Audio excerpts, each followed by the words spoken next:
Coucou, on se retrouve aujourd'hui pour le bilan mensuel du mois d'avril. Donc, on va pas trop traîner parce que en général c'est une vidéo qui est assez longue. C'est parti, on y va. Donc nous allons faire comme d'habitude le point un peu statistique. On va passer ensuite au top, au flop, même si c'est pas des gros flops ce mois-ci. On va parler de mes sagas, où j'en suis dans les sagas, et je vous ferai les sorties de mai. Je n'ai pas pensé à faire une petite pile à lire, mais je vous parlerai de 2-3 titres que j'aimerais bien lire en mai. Voilà, bien que mai soit commencé, que je sois en retard dans cette vidéo, mais c'est pas grave. Donc c'est parti.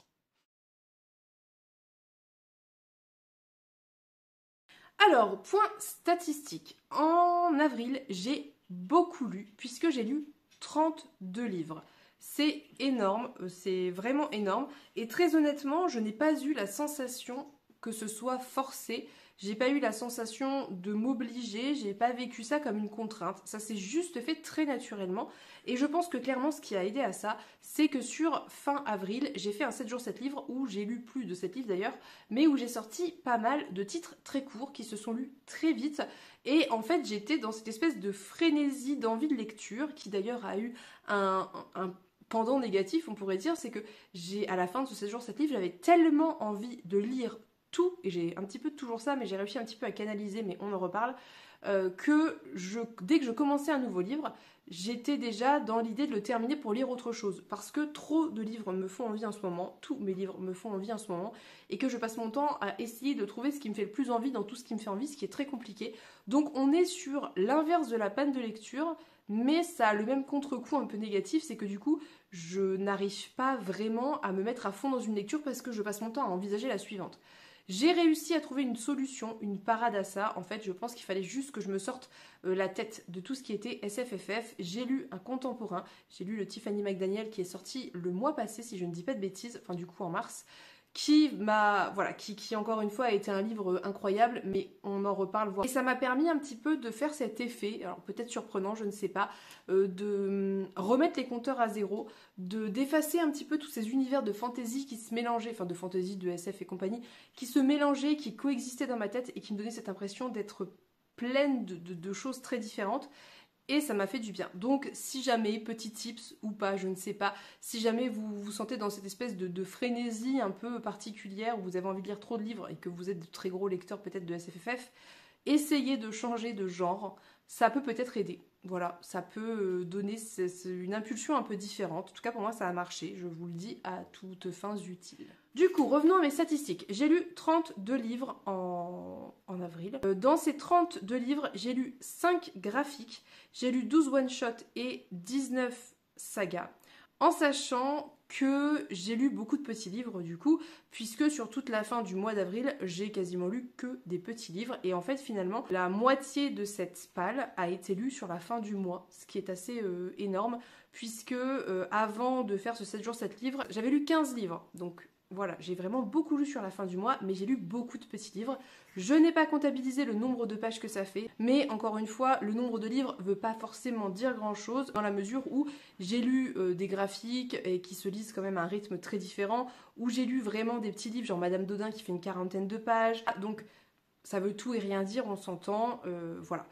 Par contre, là où je n'ai pas géré, c'est que j'ai beaucoup lu, mais finalement, j'ai lu des livres qui n'étaient pas dans ma palle. Je crois que j'en ai lu 6 qui n'étaient pas dans ma palle. Je vous dis je crois parce que des fois, quand je comptabilise, je ne fais pas très très bien. Mais j'ai lu à peu près 6 livres qui n'étaient pas dans ma palle. Donc pas dans ma palle, ça veut dire numérique, ça veut dire audio, ça veut dire... Enfin, audio, ça dépend. Mais là, en l'occurrence, c'était le cas. Ou alors, ça veut dire emprunt médiathèque. Donc, en fait, finalement, sur les 32 livres que j'ai lus, j'en ai lu 26 de ma palle, ce qui déjà fait une petite différence mine de rien, mais surtout, là où c'est parti en cacahuète, et si vous avez vu le book haul d'avril, vous le savez, j'ai reçu, acheté, tout ce que vous voulez, 45 livres. Ce qui est, on est d'accord, énorme. Je reviendrai sur le détail de tout ça après, je vais rester sur les statistiques des livres que j'ai lus. Donc, je vous disais, en avril, 32 livres, 5 graphiques, le reste des romans, des novellas, des nouvelles. Dans ces 32 livres, j'ai lu 14 livres des réceptions et achats d'avril. Donc sur les 45, il y en a 14 déjà qui sont lus. Ce qui n'est pas trop mal. Je suis assez contente quand même de les lire au fur et à mesure. J'ai lu 11 livres qui étaient francophones, ce qui n'est pas tant que ça par rapport à ce que j'aime faire en général. En général, j'aime bien au moins être à moitié-moitié.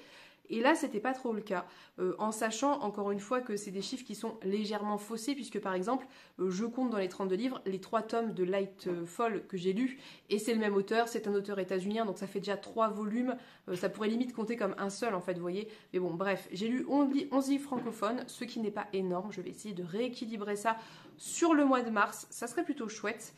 J'ai lu 9 maisons d'édition indépendantes, pareil, ça n'est pas énorme, encore une fois, mais encore une fois, typiquement, comme je vous disais, 3 tomes de Lightfall, 3 tomes de chez Gallimard, enfin, bon, c'est tout, c'est comme ça, c'est pas ce vers quoi je veux tendre, vous le savez, mais je vais essayer encore une fois de me rattraper un petit peu en mai, j'aimerais bien équilibrer ça. Je ne dis pas lire que des maisons d'édition indépendantes, parce qu'il y a des maisons d'édition qui ne sont pas indépendantes, qui publie et propose des choses que j'aime, que j'ai envie de lire, je ne vais pas me priver, mais équilibrer. Pourquoi ? Parce que j'aime bien vous présenter des ouvrages qui viennent de maisons d'édition indépendantes et qui ont peut-être moins de pub, moins de presse sur les réseaux sociaux, et c'est quelque chose que j'aime faire et qui me tient à cœur.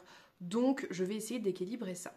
En revanche, là où j'ai une très très belle réussite, c'est que j'ai lu 21 autrices. Sur les 32 livres, 21 livres étaient écrits par une femme, ce qui me semble plutôt pas trop mal. Je vous avoue que je suis plutôt fière de moi. J'aimerais bien, à l'occasion, je le ferai peut-être, mais ça va me demander du temps, regarder dans ma palle, à l'heure actuelle, le quota autrice-auteur. Alors, dans autrice, en général, je regroupe aussi les auteuristes non-binaires, aussi les personnes trans, hein, je veux dire, par des minorités, en fait, tout simplement. Donc, je regarderai ça à l'occasion, je vous le dirai, mais il faut que je prenne le temps de me poser. Bref, dans mes statistiques, en avril, j'ai lu 2 livres en anglais, puisque j'ai lu Avec Pénélope Starling House d'Alix Iaro, que j'ai beaucoup aimé, et j'ai lu évidemment le livre Exploralif qui était de Housemaid de Frida McFadden, qui était un thriller dont on a parlé en live si jamais ça vous intéresse. Donc voilà, 2 livres en anglais, c'est ce que j'aimerais continuer à faire. J'ai sorti 3 reliques de ma palle, j'ai sorti La Chute d'Ilrien et La Ville sans vent, donc j'en suis très contente. La plus grosse relique, je pense que les 2 vraies grosses reliques, c'était Dune et La Chute d'Ilrien. Mais La Ville sans vent était là depuis un certain temps, maintenant déjà ça va faire 1 an, donc ça commence à remonter. Et je suis très contente de l'avoir fait, ça me satisfait pleinement. Donc c'est ça de prix, d'autant que Dune, ça faisait partie d'une vidéo où je vous avais fait voter la lecture, ma prochaine lecture dans mes reliques. Donc il était temps qu'il sorte, et du coup, vous voyez, ici j'ai le tome 2 puisque j'ai beaucoup aimé. En avril, je n'ai pas abandonné de livres. Voilà, il n'y a pas eu d'abandon. Alors il y a eu des lectures qui étaient plus ou moins bonnes, mais il n'y a pas eu d'abandon. Et j'ai comptabilisé 13 lectures communes sur mes 32 lectures, en sachant que dans mes lectures communes, il y a principalement Pénélope et Emmeline, qui sont mes 2 plus grandes comparses de lectures communes. Avec Pénélope, on a toute une liste de lectures communes. Avec Emmeline, en général, c'est plutôt l'une a envie de lire un truc et le propose à l'autre, et on se motive à 2, même si on a une petite liste, quand même, mine de rien. Et après, il y a aussi les lectures communes, notamment via le Discord Partner in Books, que je vous ai remis en barre d'infos si vous voulez nous rejoindre, parce que c'est vraiment très chouette. On se fait des lectures communes, parfois un peu organisées, parfois un peu à l'arrache, mais ça fonctionne très bien et c'est très agréable, et ça nous motive aussi quand quelqu'un propose un truc de sortir un livre qui traînait ou qu'on ne se sentait pas de lire tout seul. Donc c'est très chouette. Et donc je vous disais, j'ai lu 6 livres qui n'étaient pas dans ma palle, donc voilà, j'ai pas comptabilisé le nombre de SP, etc., mais je vous remettrai sûrement ça en affichage comme à chaque fois. Comme je vous le disais, j'ai acheté 45 livres, donc j'ai comptabilisé, j'ai reçu 21 services de presse, qui est énorme. J'en ai lu 5 à l'heure actuelle, j'en ai lu 5 à l'heure où j'ai préparé cette vidéo, donc le 1er mai. Depuis, j'en ai lu plus que ça sur les SP que j'ai reçus en avril. J'en ai qui traînent d'avant. Je crois que mon plus vieux à l'heure actuelle, il m'en reste 2 qui datent de fin février, donc il faut que je me bouge pour lire, voilà, pour rattraper un petit peu tout ça. Mais il y a pas mal de choses qui vont se lire très vite, donc je ne suis pas trop inquiète. J'ai reçu 3 cadeaux de la part de mon frère qui est venu à la maison, qui m'a offert 2 mangas et un roman qui est ici, donc La Ville au plafond de verre. J'ai acheté 6 livres d'occasion que je vous ai présenté en book haul, book mail, donc si ça vous intéresse, je vous remets la vidéo. Et j'ai acheté 15 livres neufs. Je vous ai dit, c'était le mois de n'importe quoi, c'était vraiment absurde. Donc bon, bah écoutez, voilà, c'est comme ça. Je pense à l'heure actuelle que ma folie d'achat, ma frénésie d'achat est un petit peu passée. Je sens que là, ça y est, c'est retombé, ça va mieux, tant mieux pour tout le monde, pour mon compte bancaire. pour ma palle, pour mon déménagement, c'est très bien comme ça. Petit point très rapide concernant mes challenges. J'ai j'ai 3 challenges puisqu'il y a le mois de la fantaisie, mais là on parle d'avril, donc il n'est pas encore comptabilisé. Sur mon petit point de challenge, sur mes 12 livres recommandés par 12 amis, j'ai lu ce mois-ci 2 livres, puisqu'il y avait le Sad Ghost Club qui en faisait partie, et l'autre c'était La brillante destinée d'Elisabeth Zott. Donc j'ai lu 2 livres à l'heure actuelle, je suis donc à 5 livres sur 12 qui sont lus. Donc voilà, c'est plutôt cool, ça avance tranquillement, je ne suis pas en retard. Il y en a qui me font plus envie que d'autres évidemment, mais tous dans l'ensemble me font plus ou moins envie, donc je suis assez curieuse. Je pense que très prochainement j'attaquerai Sambre, qui est un contemporain, qui a l'air assez glauque, mais on en reparlera, mais il me fait assez envie. En ce moment, j'ai envie de contemporain, donc écoutez, c'est très bien. Concernant ma palle de printemps, j'ai lu 0 livre dans ma palle de printemps, ça pue parce qu'il y a des pavés, des beaux pavés, donc il faudrait que je me bouge un petit peu sur la palle de printemps, il va falloir que j'accélère un petit peu le mouvement si je veux les lire en fait, tout simplement, ça serait plutôt pas mal. Nous allons donc maintenant passer à mes tops et mes déceptions. Il n'y a pas de gros flops, c'est plus des déceptions. Je vais attaquer avec les tops, je vais être assez brève dans ce que je vais en dire parce que j'en ai parlé en vlog, je vais en parler en bilan lecture, j'en parle sur Instagram aussi, donc je ne vais pas forcément m'étendre, mais ça vous donnera une petite idée. Je vais vous présenter très rapidement 5 tops, vraiment très rapidement, sinon la vidéo va durer bien trop longtemps. Le premier top dont j'aimerais vous parler, c'est La brillante destinée d'Elisabeth Zott de Bonnie Garmus, que j'ai lu en tout début de mois et que j'ai adoré. C'est un livre qui va parler d'une femme dans le milieu scientifique de la chimie dans les années 60 aux États-Unis. C'est une histoire de fiction, mais c'est assez intéressant puisque ça permet de mettre en avant des choses concernant le sexisme, la misogynie, le patriarcat et le fonctionnement du milieu scientifique qui est encore en partie actuel, je pense, de manière générale. Et j'ai beaucoup aimé parce que j'ai beaucoup aimé en fait l'humour que l'autrice apportait à un propos qui était assez dramatique, assez tragique, à des événements dramatiques et tragiques, et je trouvais que le décalage fonctionnait plutôt bien. Je me suis beaucoup attachée au personnage, je me suis beaucoup attachée à ce qui arrivait à Elisabeth, à sa manière de se débattre dans ce monde qui voudrait la voir faire de la cuisine et certainement pas de la chimie. Donc j'ai vraiment trouvé que c'est un livre qui fonctionnait bien, qui était très page-turner, qui se lisait vite, qui était assez intéressant, qui était aussi un livre un peu grand public qui permettait de mettre en avant des concepts de féminisme importants, intéressants. Donc vraiment pour moi ça a été une très bonne lecture, j'ai été émue, j'ai été touchée, j'ai ressenti des émotions en fait avec cette lecture et c'est quelque chose qui me plaît particulièrement parce que c'est pas tant le cas que ça. C'est assez rare que je sois vraiment touchée par un livre. Je peux ressentir des choses et être indignée, etc.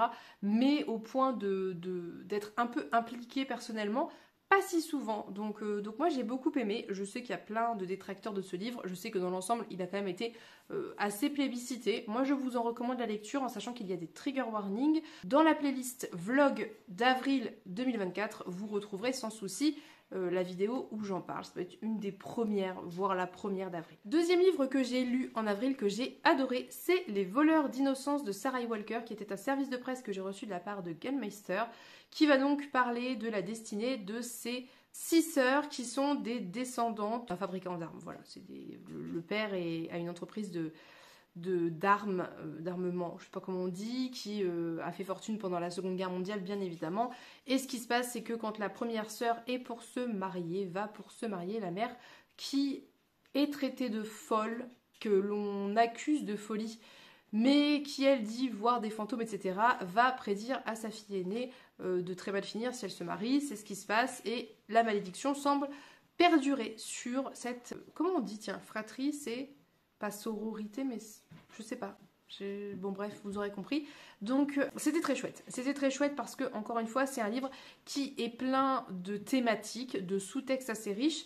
Pour moi, cette histoire de malédiction du mariage est intéressante d'un point de vue métaphorique.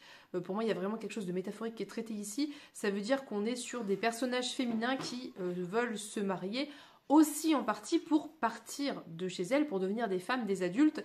Et en fait, il y a vraiment pour moi cette métaphore de se marier, c'est aussi quelque part mourir, c'est-à-dire c'est aussi disparaître en tant qu'individu. Et c'était hyper intéressant, c'était aussi très dur à certains moments. Il y a quand même voilà, des jeunes femmes qui vont mourir, il y a quand même un petit côté fantastique aussi qui est assez réussi. C'est une lecture qui m'a beaucoup plu, que j'ai lu très rapidement, c'est souvent le cas, genre, de manière générale avec les livres de chez Gellmeister. J'ai pas tout lu, donc je sais pas si tout me plairait, mais tout ce que j'ai tenté jusqu'à présent avait vraiment ce truc qui fonctionne bien. En plus, on est dans un contexte historique un petit peu différent, un petit peu plus ancien, les années post-guerre mondiale, donc 60 par là. Donc voilà, bref, très bonne lecture, qui abordait des thématiques très importantes, qui était très réussie. On parlait aussi d'orientation sexuelle, etc. Donc c'était très chouette, j'ai beaucoup aimé. Dans mon top se place sans grande surprise les tomes 1 et 2 de Rocharme. En fait, c'est le tome 1 qui est séparé en deux, de Brandon Sanderson, donc La Voix des Rois, que j'ai adoré. Je ne vais pas en reparler parce que rien que faire le résumé, c'est beaucoup trop complexe, mais j'ai adoré. Je ne vous l'ai pas dit, mais je l'ai lu avec Emeline. On a bien l'intention de continuer. Dans mes tops du mois d'avril, il y a évidemment la trilogie à l'heure actuelle Lightfall de Tim Probert. Je vous remets en barre d'infos le vlog. J'ai quasiment fait un vlog dédié où je relis les trois, où je parle des trois, où je vous mets des images. Enfin, si vous voulez voir ça, je vous remets ça en barre d'infos. Mais en gros, c'est un graphique jeunesse de fantasy où on suit une petite fille, une jeune fille qui est sûrement plus ou moins pré-ado, qui va devoir partir parce que son grand-père est lui-même parti, lui a laissé un mot et elle va vouloir le suivre. Beaucoup de choses vont être déclenchées, alors pas suite à son départ, mais de manière contingente à son départ, et on va se retrouver un peu dans une espèce de mission, un peu pour sauver le monde, entre guillemets. C'est beaucoup plus subtil que ça, c'est hyper beau, c'est très très beau. Je veux dire, rien que pour les images, ça vaut le coup de lire Lightfall. Et en plus de ça, on a quand même des représentations intéressantes, notamment en termes d'anxiété, puisque la petite fille souffre d'anxiété et c'est hyper bien représenté, c'est très bien fait, c'est très beau, c'est très intelligent, il y a de belles relations avec de la bienveillance, de l'amitié sincère, etc. Et du coup, c'est des bonnes valeurs à véhiculer pour le public cible qui est un public jeunesse, mais très honnêtement, c'est très plaisant quand on est adulte et encore une fois, juste pour la beauté de ce graphique, ça vaut le coup de le découvrir. Dernier top de ce mois d'avril et encore une fois, pas de surprise, c'est le dernier tome de Palace de Marine Carteron, dernier tome de la trilogie, donc ça y est, la trilogie est terminée. Je ne vais pas rentrer encore une fois dans les détails, aussi parce que c'est un 3e tome, mais j'ai adoré, c'était génial. Juste pour vous donner une petite idée, j'ai adoré la représentation des personnages que l'on connaît très bien de la mythologie, puisque là on rentre vraiment au moment de la guerre de Troie, donc de l'Iliade, et donc on va retrouver des personnages qu'on connaît très bien, tels Achille, Priam, Ulysse, Ajax, Agamemnon, Ménélas, et évidemment les femmes aussi. Je vous donne les héros parce que je trouve que là où c'est le plus parlant, c'est la manière dont elle représente ces héros qui vont à l'encontre de ceux à quoi on a l'habitude. Donc c'est pour ça que je cite ces personnages-là, mais évidemment on retrouve aussi toutes les femmes de la guerre de Troie, en allant des Troyennes qui sont enfermées à Troie avec Hélène, avec Écube. J'ai toujours un doute avec le nom de la reine de Troie, je ne sais pas pourquoi. Avec Cassandre, bref, et Œnone, et Athéna, et les déesses. Voilà, je ne vais pas plus rentrer dans les détails, mais j'ai adoré la représentation des personnages. J'adore le décalage qu'il y a entre la plume très travaillée, très très belle de l'autrice et ces moments extrêmement prosaïques dans le langage des personnages. J'adore la force qui se dégage des femmes de ce récit. Bref, lisez Palace, c'est accessible. Si vous n'êtes pas calé en mythologie, vous pouvez le lire.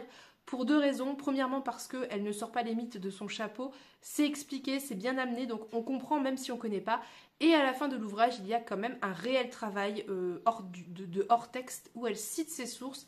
Elle explique quel était le mythe d'origine, ce qu'elle a changé, ce qu'elle n'a pas changé. Bref, vraiment, si vous n'êtes pas calé en mythologie, vous pouvez vous y retrouver très honnêtement. D'autant que les 2 premiers se passent assez loin dans le passé par rapport à la guerre de Troie et que c'est pas une période qui est très connue de qui que ce soit. Enfin, je veux dire, même moi qui ai eu des cours de mythologie antique, de littérature antique, je connaissais pas plein de choses dont on parle et ça n'a pas posé forcément de problème. Donc je vous recommande la découverte de Palace. Je ne le dirai jamais assez, mais lisez Palace en sachant que c'est de la réécriture mythologique Young Adult qui pour moi est vraiment une des meilleures réécritures que j'ai lues de toujours. Il y en a d'autres qui sont très très bonnes évidemment, mais c'est une des meilleures. Vraiment, c'est génial. Je vais maintenant vous parler de 3 petites déceptions, dirons-nous, pas des grosses déceptions, mais je m'attendais à mieux, je pense. La première, et vous aussi, vous avez vu la vidéo de Pénélope, elle en a parlé, c'est la fille de la déesse de la lune de Sulintan. Je m'attendais à peut-être quelque chose qui soit... où il se passe, enfin je sais pas, où il se passe plus de choses, je sais pas trop vous dire à quoi je m'attendais. En fait, donc la fille de la déesse de la lune, c'est l'histoire de cette jeune fille qui se retrouve bloquée avec sa mère sur la lune puisque sa mère a bu une potion d'immortalité alors qu'elle était enceinte, personne ne savait qu'elle était enceinte, elle a été bannie sur la lune, elle accouche là-bas et voilà, elle s'occupe de sa fille, elle a une servante et voilà, elles sont en exil en gros et pour sauver sa fille, à un moment donné, la déesse est obligée d'envoyer sa fille sur le monde des autres dieux et déesses et des immortels. Et bref, beaucoup de choses vont découler de ça. Le pitch de base était cool, il y avait plein de choses très intéressantes au début, mais à partir du moment où réellement on commence à parler de romance, à installer des romances et surtout à installer un triangle amoureux, ça m'a saoulée, j'ai trouvé qu'il y avait des longueurs, je trouvais que c'était long en fait. Et pour un livre qui se lit bien, alors qu'il se lit bien, ça me paraissait long. Donc, c'était un peu une déception. C'est pas mauvais, mais c'était un peu une déception. Deuxième petite déception, encore une fois c'est une petite déception, c'était Obsolète de Sophie Loubière, que j'avais reçu en service de presse. C'est pas que j'ai pas aimé, c'est pas que c'est mauvais, c'est pas ce que je suis en train de dire, mais je m'attendais à peut-être autre chose. Et du coup, c'était pas forcément en accord avec mes attentes. Et j'étais un peu déçue parce que ça parlait moins de ce dont j'aurais aimé qu'on parle en fait. Donc Obsolète, le pitch de base, c'est en gros, on est dans une société futuriste où il y a eu beaucoup de problèmes d'écologie, les ressources sont assez rationnées et on vit dans une espèce d'utopie, on pourrait dire, où les gens s'entendent tous bien, il n'y a plus de criminalité, enfin voilà, tout est parfait, sauf que à leurs 50 ans, les femmes sont envoyées au grand recyclage, elles partent et ne reviennent jamais. Moi, je m'attendais vraiment à ce travail autour des femmes en fait, et de ce qui leur arrive, et de pourquoi, et de comment, peut-être à quelque chose qui était en fait une espèce de dystopie cachée par une pseudo-utopie, enfin je sais pas trop. Et en fait ça parle de mille et une autres choses aussi, mais du coup comme on parle de beaucoup d'autres choses, bah le propos qui m'intéressait moi à l'origine est peut-être un peu noyé là-dessous, et ça arrive trop vers la fin, et peut-être un peu trop rapidement à mon goût. Après, ça a des qualités quand même, hein, je dis pas le contraire, et je vous dis, c'était pas mauvais du tout, mais c'était pas ce à quoi je m'attendais, voilà. Donc on va parler de beaucoup de choses, on va parler d'écologie, on va parler de religion, en fait, l'autrice parle de mille et une thématiques propres au post-apo, mais de manière peu approfondie, et je pense qu'en étant une grande lectrice, enfin une grande lectrice, en ayant lu quand même quelques post-apo, bah du coup c'est peut-être un peu trop éparpillé. En fait, je pense que c'est un espèce de post-apo qui fonctionne bien pour les gens qui ne lisent pas de post-apo. Voilà, je pense qu'il y a de ça un petit peu. Et du coup, j'étais un petit peu déçue. Mais ça reste une chouette lecture, ça reste intéressant, mais j'étais un peu déçue. Dernière lecture qui m'a un peu déçue, mais encore une fois, c'est pas une mauvaise lecture, et même au contraire, j'ai passé un bon moment de lecture. C'est The Housemaid de Frida McFadden, donc l'explora livre du mois d'avril. En gros, très rapidement, c'est une jeune femme qui est obligée de trouver un travail rapidement, qui va passer un entretien pour devenir femme de maison chez des riches à New York, donc c'est contemporain, c'est un roman contemporain, et elle va être très rapidement engagée, elle va aller habiter là-bas puisque ça fait partie de son contrat d'être sur place tout le temps, et elle va très vite se rendre compte qu'il y a des choses qui clochent, qui ne vont pas, et on tombe dans un espèce de thriller. Pourquoi ça a été une déception, bien que j'ai apprécié ma lecture sur le moment et que c'était très addictif et très fluide?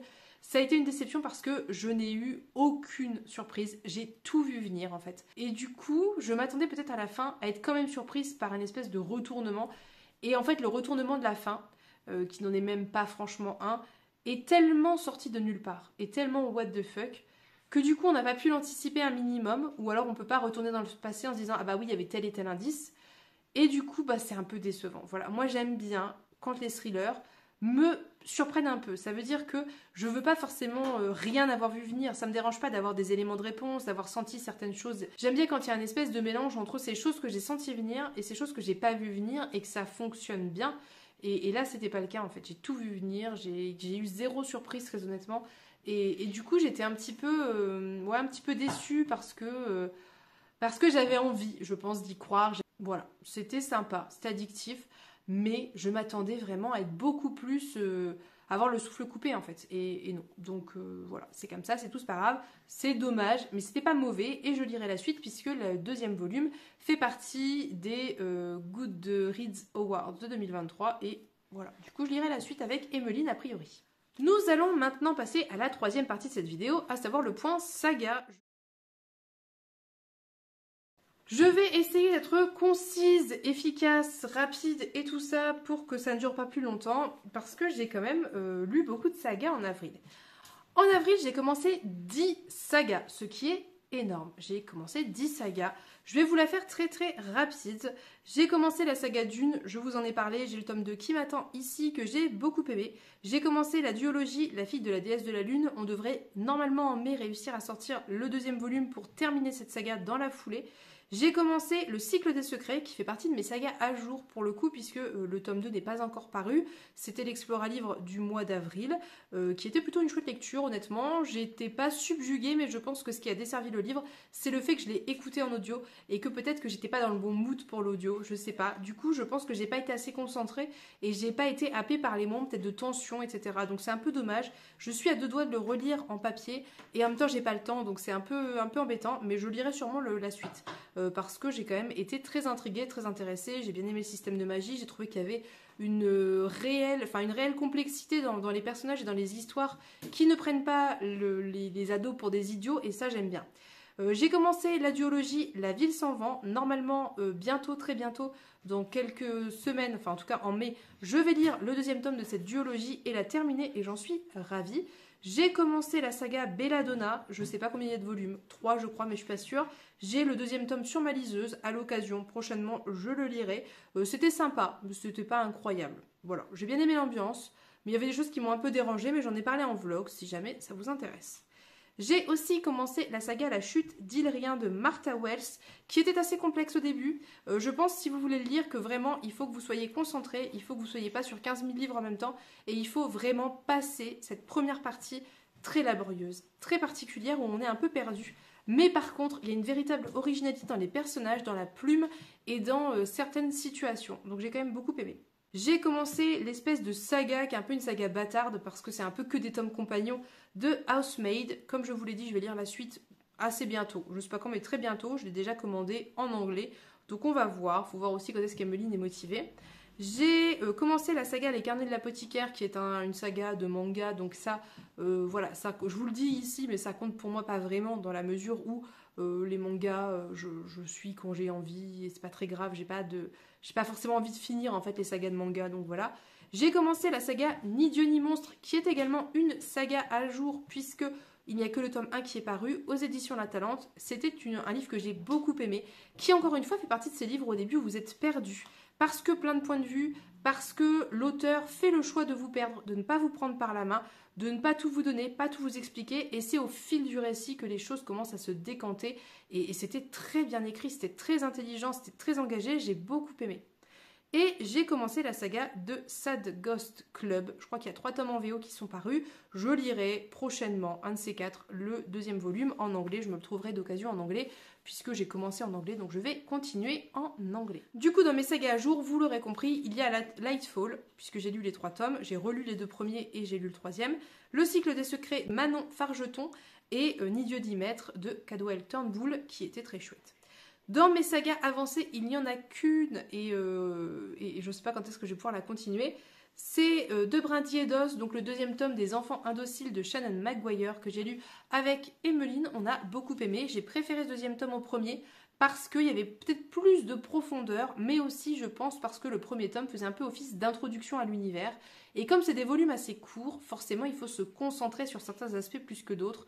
Donc voilà, peut-être que ce deuxième tome était en un sens moins éparpillé. Et en même temps, il y avait déjà des bases qui avaient été posées dans le premier, donc on n'était pas obligé de tout reprendre du début.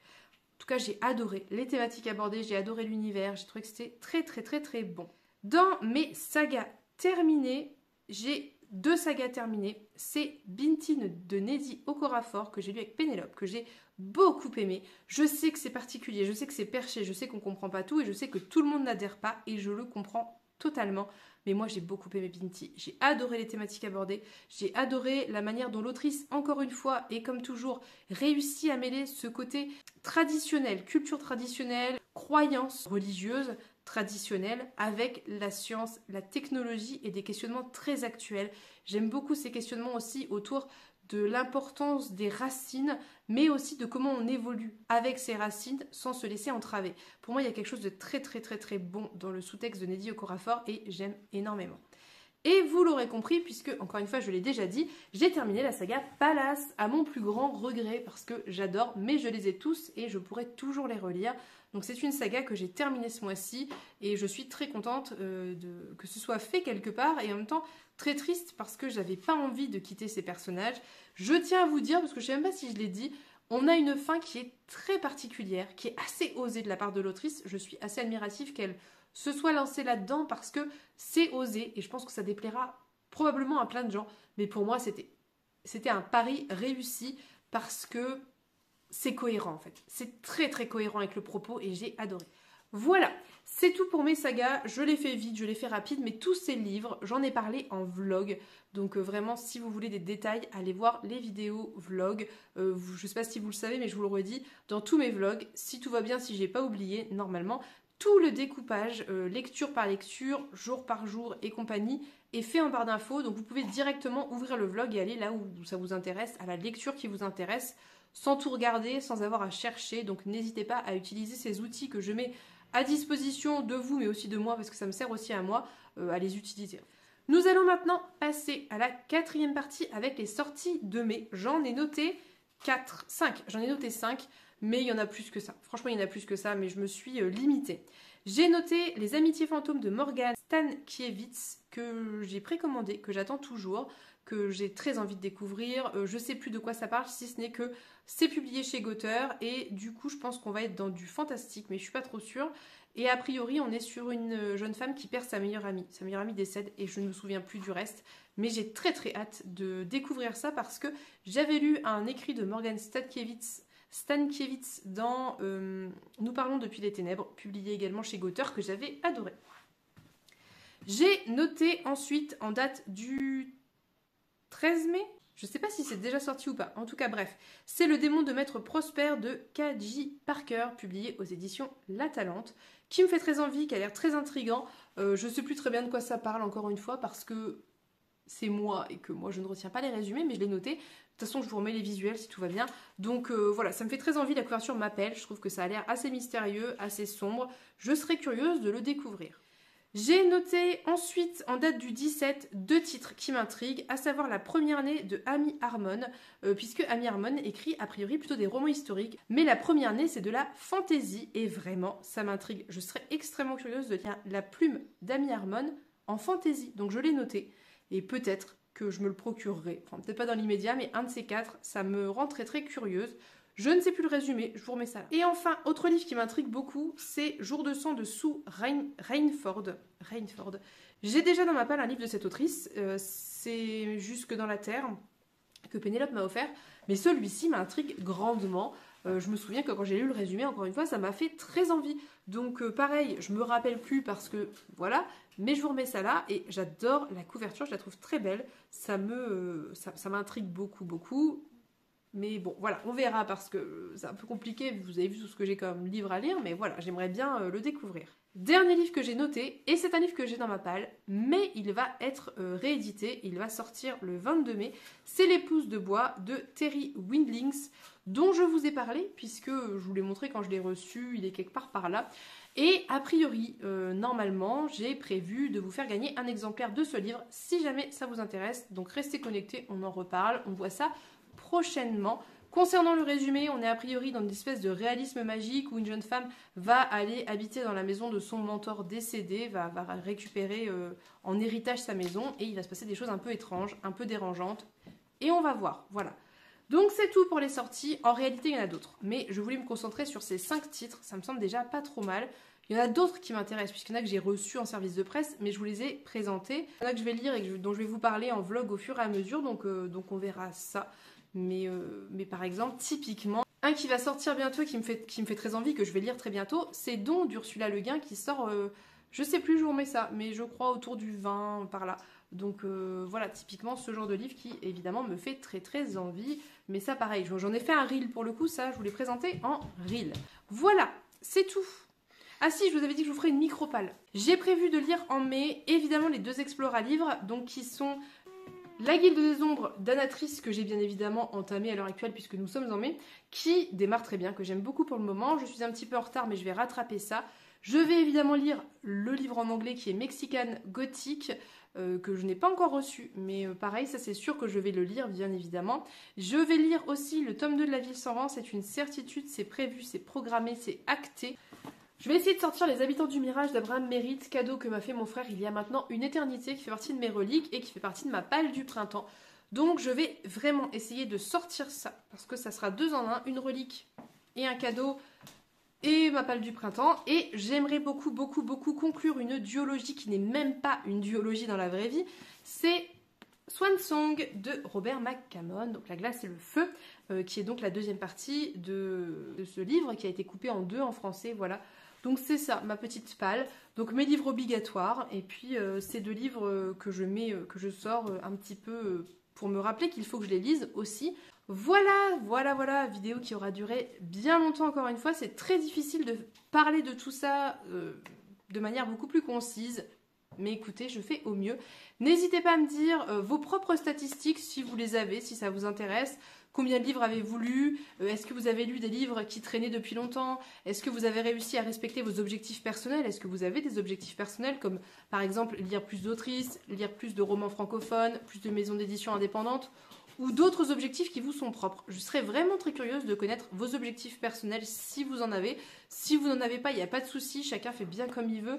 Vraiment aucun jugement de ma part. Si vous lisez au fil de vos achats, si vous lisez comme ça vous vient et que même vous passez un mois sans lire, il n'y a aucun souci. Bien au contraire, je suis la première à avoir passé des mois entiers sans lire. Donc vraiment aucun jugement de ma part. Bref, sur ce, il est temps pour moi de vous laisser. J'ai la gorge sèche comme la braise. Et puis les enfants trépignent parce qu'il fait beau aujourd'hui et qu'ils ont très envie de sortir. Donc, je vous souhaite à tous et toutes une très belle journée. Je vous fais de très gros bisous et on se dit à bientôt pour une prochaine vidéo. Bye bye!